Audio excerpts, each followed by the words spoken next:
Many thanks, Bassa, many thanks, Goethe, and yeah, many thanks to all of you who come.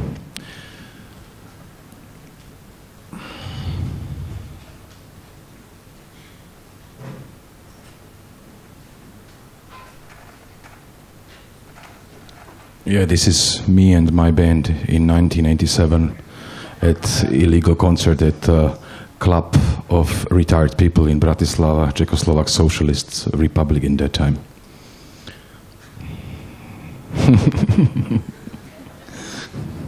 It's enormous. Yeah. Obviously punk rock band. Okay. Amongst all of those things which have happened in 19th century, art, through the huge contribution of Romanticism, since then has started to radically individualize itself. Radicality emerges, what is this? Yes, art, yeah. Radicality emerges from the word radix, which means root, so it does not mean being strung out, but to stand for fundaments or build new fundaments. There were loads of clashes in 19th century, like, for example, the conflict inside of the Association of Austrian Artists, when the pre-avant-garde group of artists found a union of Austrian artists and built modern-style Wiener Secession, and the initial association built Künstlerhaus in pseudo-Renaissance style right after. So what we now might consider as a paradox, the answer to modern is eclectic, straightforward. Both of buildings are still in its original shape on Karlsplatz in Vienna. English language uses term modern style for secession, of course. Those modernists and endeavors, which however have bid for a certain collective totality of style, were 100 years after definitely retired. There are still some disciplines, genres, techniques, standards, new media, and some personal strategies of creative production and representation, but not even sub-communitarian struggles for own micro-legitimosities, for example, in the sense of painting is back anymore. Now we are sure again that nothing gets back anymore. Art becomes art by simple individual proclamation, which does not need any degree of academical knowledge, neither any instrumental abilities anymore. This proclamation does not need to be even a manifestative one anymore. This proclamation is just fully extradited to the judgment, acceptation of professional and profanous public.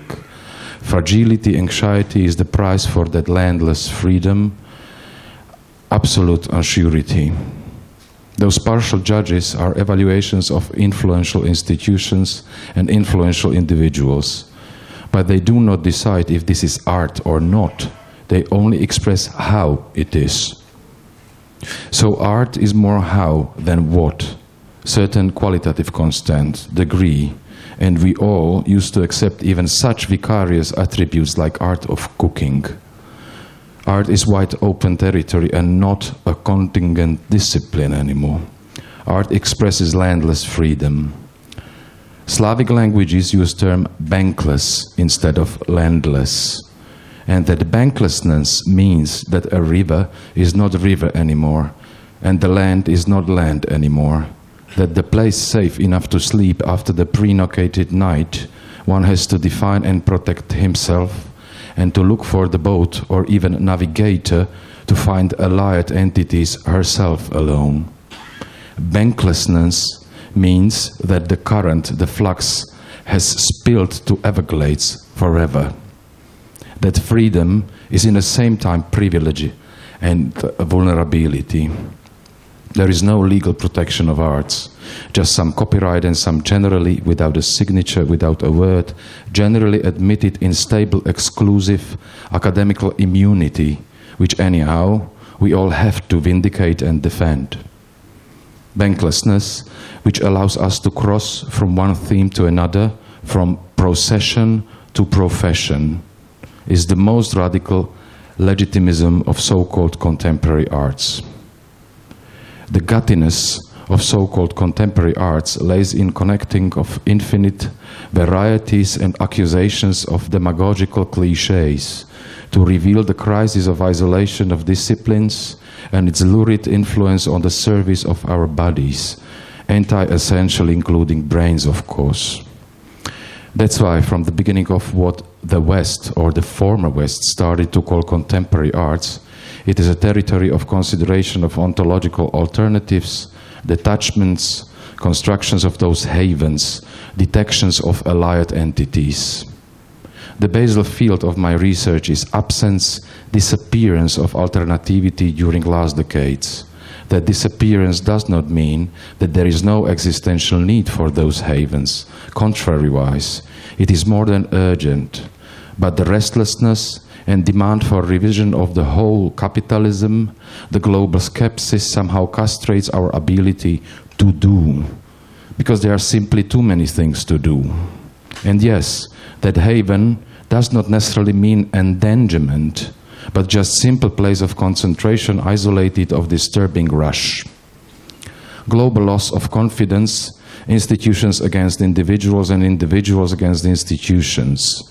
The huge majority of not only Austrian citizens, when asked where to start with cuts in public sphere, spontaneously answer culture.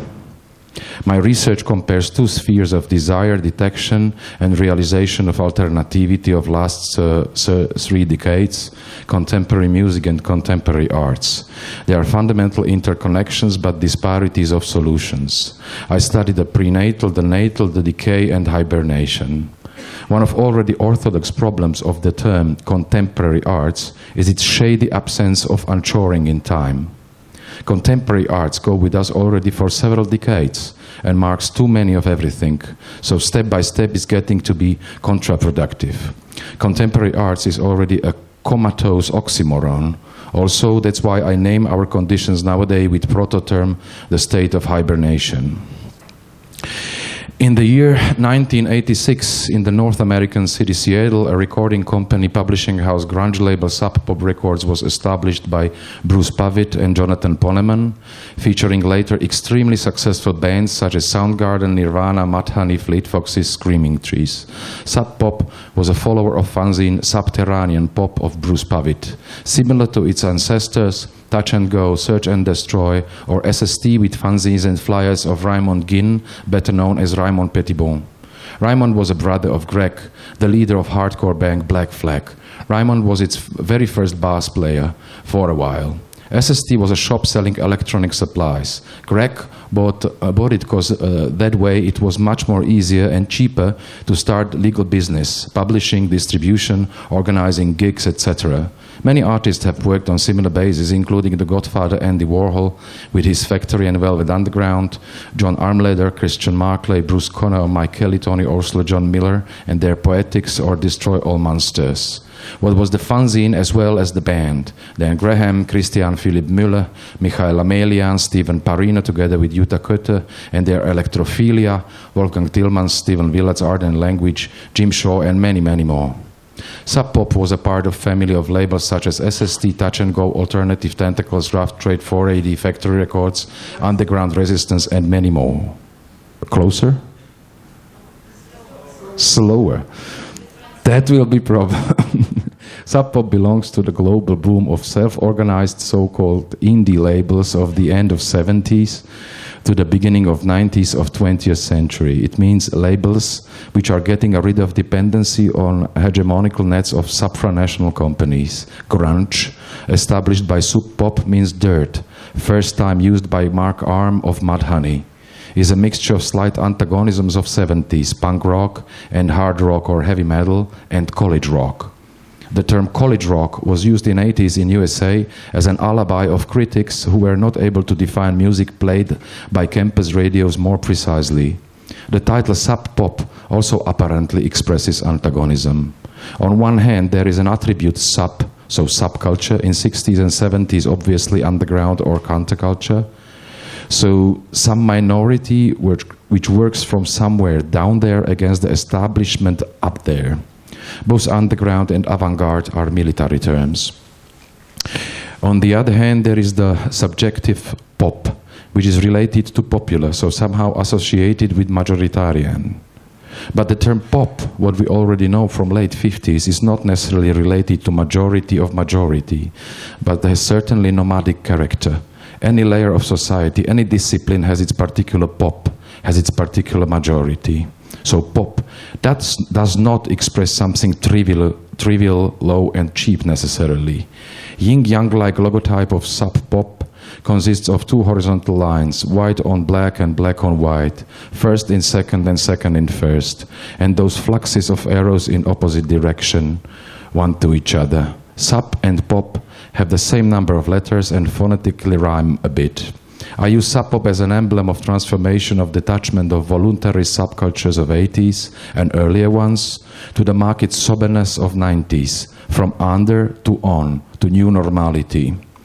In the year 1995, Poneman sells 49% of stock of sub-pop records to giant Warner Bros. Or the other way around, Warner Bros. Buy 49% of stock of sub-pop. One decade of autonomous functioning of sub-pop symptomatically illustrates the period of enthusiasm and its disappearance, decay. Out of massively growing audiences of genres represented by independent labels and supported by those campus radio stations, the global commercial television station MTV begins in 1992 to broadcast late-night show Alternative Nation. The nation, in the title Alternative Nation, is an evidence of visibly large society. Hyper-elastic capitalist consumerist system promptly reacts. Alternative Nation ends in 1997 simply because those genres, because of popularity, they are already unbreakable part of regular primetime playlists. Soundgarden diffuses with Michael, Janet and German Jacksons with a standard broadcast. Amongst many, let's mention hundreds of reprises of Nirvana Unplugged. That the diffusion goes so far that watching Hannah Montana on Walt Disney Channel, together with my 7-year-old daughter, I realized that the background music is more than similar to melodic college rock, punk rock or emo, even sounds like Bad Religion, and haute couture punk collections of Dior, Versace and punk Hello Kitty.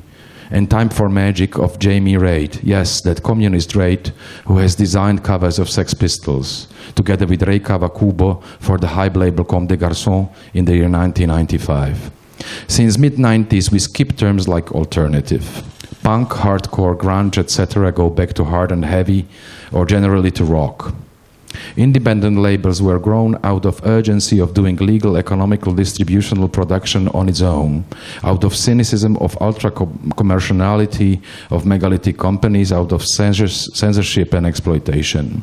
In this way, remembering the famous cover of Sinatra's My Way by Sid Vicious, they have created assertions of own subjectivity in terms of genre, aesthetics and ethics, moral statuses, accusations. Independency in this case is bound to individualism.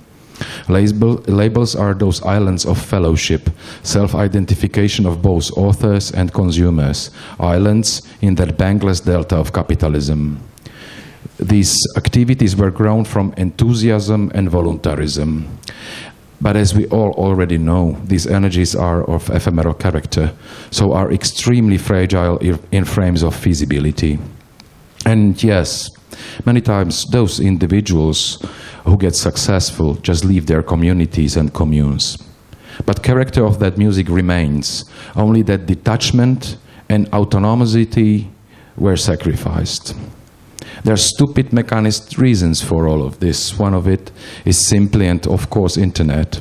So direct and extra easy, super cheap way of distribution and homely available recording and production technologies which create new sense of accessibility, officiality, new normality. Many of these labels formally still exist, even sub-pop. Some of them are owned by monopoles as excuse as premium brands, and others just hibernate on the market-wide stable releases from their glorious past. We have to mention that many of those labels has released not only music and fanzines, but also spoken word like Noam Chomsky on Alternative Tentacles, Crass and Epitaph, or Hakim Bey, the author of Temporary Autonomous Zone, on album Transmutation of Praxis and Material, produced by Bill Laswell for his own label Axiom in the year 1994. Axiom was a subdivision of, in that time, already Huge Islands Records, today part of the monster Universal Music Group. Nowadays, we use the term subculture for extreme positions of lifestyle which verge to criminality or inhumanity. And yes, subcultures and undergrounds, they always reappear in that moment of endangerment. I use independent labels as a complementary analogy to institutional critique of our fields. The peak of institutional critique from mid-60s we can date to the same period of turn of 80s and 90s.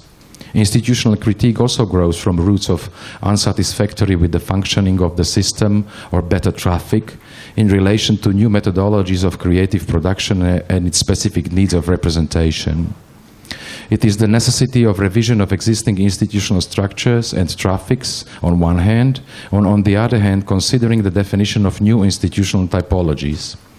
Institutional critique, in opposite to independent labels, is concentrated more on change of existing, entering their interiors.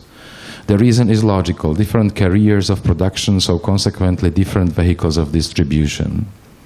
Institutional critique, in opposite to independent labels, is a discursive activity. Independent labels mean direct material production.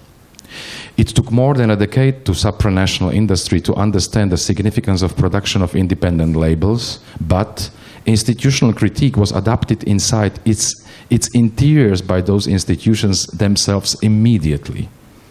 That fluent adaptation has castrated, corrupted the institutional critique. Institutional critique stays performative in the sense of that obviously lurid abysm between theory and practice, and does not produce physical impacts enough. That lurid abysm between theory and practice is a both-sided flow of horror between stage and auditorium, home and street, political science and real partocracy. I have obviously Andrea Fraser, Martha Rössler, Fred Wilson, Dan Graham, Christian Markley, Jeff Hayes with his fabulous Kempens Informative Blatt fanzine, David Hammonds, Adrian Piper, Cosilla Brooks, Hans Hacke, Stefan Willets, Art and Language, Bruce Conner, Michael Escher, Helio Etitika, Richard Foreman, Walter de Maria, Marcel Brotar, Situationist International, Kenneth Goldsmith, Christian Philipp Müller, Daniel Buren, Mark Dion, René Green, Rirkri Tiravanija and Friesenwald, 120 of Stefan Dillemuth and Josef Strau in Cologne, or Copenhagen Free University of Jakob Jakobsen, and of course godfathers like Marcel Duchamp, Yves Klein, Kurt Schwitters, or Tristan Tzara, and many others on my mind. Institutional critique was also the productive field for those who has lacked institutional grounds like gender and queer activists. The turn of 80s and 90s I'm speaking about embraces also significant turn in the global West and East categories. I was 20 then and was a part of students' movement in so-called Velvet Revolution in Czechoslovakia. I have to say that both Velvet and both Revolution I can't stand anymore. 80s in the former East Bloc were still totalitarian or so-called totalitarian. So the denotation of underground in difference to the West means direct connotation to criminality because it was partisan movement indeed. For the publishing and distribution of fanzine in USA, one needed only some bucks and some volunteers, but in Czechoslovakia it was totally illegal to publish and not even to think about any distribution except person to person. There were no labels except some which officially drove different functions like jazz section in Prague. Self-organized activities were usually interconnecting various disciplines and were happening on private grounds. As example, I just have to mention series of concerts accompanied by overnight exhibitions titled Touches and Connections of Zuzana Bartošová and Ladislav Snopko, because right after 1989, Zuzana Bartošová has got the position of the first director of Slovak National Gallery and Ladislav Snopko, the first Minister of Culture. And the most famous local underground band, the Plastic People of the Universe, played with the President Václav Havel in the White House. So in the sense of the switch from opposition to position, the underground became to be the flagship of new officialities. There was this illusionary chance to establish specific political and economical systems, but that poetical imagination immediately melted in neoliberal capitalism through mandatory synchronization with what now we call European Union. The second half of 90s definitely non-manifestatively refuses any aspiration, any desire of style, which still was notable in 80s. Let's retrace those isms like Italian transavanguardia or German Neue Wilde Malerei or American post-conceptualism, Neo-Geo and finally Britpop. In 90s, the market enthusiasm is over. Art scene is totally fragmentalized. Terminology, as for example post-conceptualism, is still paradoxically used for my generation. The first half of 90s, even it is a terminus technicus for Kelly, Kunz, Steinbach, Gober or Prina. There are some micro-tendencies for new terms like the post-production of Nicolas Bourriot, but there is no movement at all. On one hand, the abjuration of isms and radicalization of individualization are very healthy phenomena in the sense of discourse of freedoms. But on the other hand, the extreme fragmentalization, absence of orientational categories, logically produces peregrination, confusion, isolation, crash of critical and protective exchange. The scene is utmost predatory, hermeticism, paranoia. Of spaces, let's mention again Friesenwald 120 from Cologne of beginning of 90s are closed or transformed to regular galleries or swallowed by giants like orphaned PS1 and its adoptive Mama MoMA.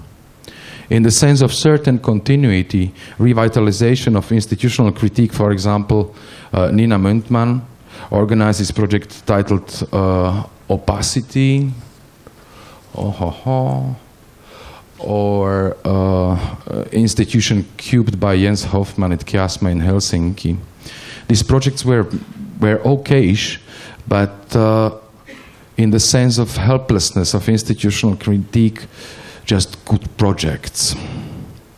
Institutions are not developed in the same dynamics as individualization of creative methodologies. So what we do feel after the preview of Venice Biennial is helpless gravitationlessness of standardized cyclic permanency of institutional hegemony, which has no productive opposition or parallelity of comparable authority. That circularity contravenes with radical principles of contemporary arts. Even honestly, we have to all admit that we all speculatively use those traditional institutional platforms, that we all participate on its hibernation, so performatively we do hibernate ourselves. We all go to the preview of Venice Biennial because we know that quantity-wise, we all meet there and yes, we'll experience a lot of interesting stuff. Food and beverages. But no alternativity means weak institutional future because discourse as itself needs number of critical participants. Because there is no institution which can be universal itself. Because there is no notion of universality anymore. Any institution alone is a priori condemned to future conservative retardation, objectivization senility which greens surfaces, castrates intimacy.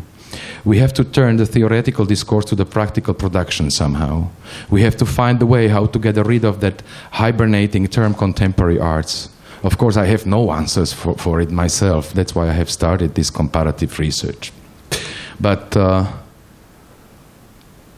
yes, let's go back to Charles Heshy's Facebook status. His romantic allusion to the end of 70s perfectly expresses what we all might feel. And yeah, what we all maybe even feel after that preview of Venice Biennial indeed. But unfortunately includes many trivial oxymorons. The first, and then punk happened. Nothing, neither that fucking punk happens just by itself, just like that. It's enough to watch the phenomenal mockumentary, The Great Rock and Roll Swindle of Julian Temple from 1978 to 1980, and right on the beginning listen to words of the embezzler played by their former phenomenal producer Malcolm McLaren, followed by openly opportunist The Filth and the Fury from 2000 of the same Julian Temple. There was always someone to fundraise, record, publish, design, distribute, and concert, and halls, and sound systems, and security, and permissions, and PR, and bookkeeping, and paying taxes. The second, after Christian Dior, Coco Chanel, Gianni Versace, Dolce Gabbana, Hello Kitty, Hannah Montana, to take punk as an example of resistance or even change is totally irrelevant. The third, any chance art could do the same? There is no art as kinda it. There is no eponymous consistency. There is nobody, no generational entity. So there is no one. And it has to be someone to do something, anything. To catch the flow in nowadays bankless river might mean the road to nowhere. The hopelessness of existing, also in relation to massive cuts in public spheres, brings urgency of creating new. That new is born in a family of complex fragmentalization, radical subjectivity, absolute lack of critical categories, total pragmatic overnetting of the universe, where ideologies lost their substantiation, where one has to refuse autonomy, to refuse metaphysics, to refuse essence, and to refuse revolutionarity, and construct a code which has a capacity of interconnection of those radical subjectivities on certain molecular basis. No future and vacancy were critical theses of the end of 70s. But we are witnesses of their consumerizations through 80s and 90s. This kind of nihilism is not functioning anymore. Because, as we all know, capitalist system is so elastic, so it's able to adapt every potentiality, even those subversive or self-destructive ones, in their prenatal states. And yes, since 19th century, the imagination is consciously considered as the most progressive tool of any production. So, I have to find this. Did we resign on the notion of alternativity? Did we resign on the notion of independency? Did we resign on the notion of parallelity? Did we resign on the notion of opposition? Did we resign on the notion of enforcement of own subjective aesthetics and ethical statuses? Did we resign on the notion of freedom? Did we resign on the notion of something better? What do we miss? Why the knowledge networks, expert abilities, our structures of potentiality are not enough to do? Is it the system what decays indeed? What is the difference between actionism and activism nowadays? Because to stage, to display the activism means to castrate it. What is then difference between pop and populism nowadays? Is there a causality between successful and pop? Is pop pejorative? Is mainstream pejorative? What is more effective in sense of feasibility, to change existing or to create new? Will those new emulate with the mainstream? Is parallelity possible without competition? Does the competition necessarily mean that the winner will turn to the mainstream from opposition to position? Is the decay dialectic natural consequence? Is the solid success dedicated to hibernation? What is the sense of transparency nowadays? What is the future of plurality, dichotomy, bipolarity syndrome, schizophrenia? The decade of decay and the state of hibernation is not the apocalyptic homage to the glorious 80s, neither to any blessed subcultures. The decade of decay and the state of hibernation is a project which considers a study, a research of the birth, the decay and the hibernation of the last states of alternativity fruitful, inspiring for construction of future progressivity, future traffics, institution usefulness. The general restlessness is its motive. The decade of decay and the state of hibernation is a project on history of alternativity, the end of history of alternativity, the history of hibernation after the end of history of alternativity, and possible visions of post-alternativity and new alternativity. And yes, I'm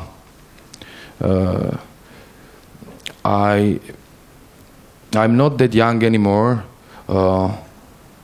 to know already those failures of mine. And I'm not that old to think that it's too late. Thank you.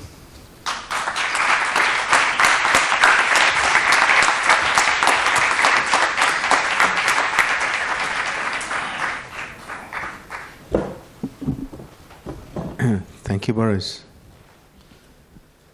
معانا دلوقتي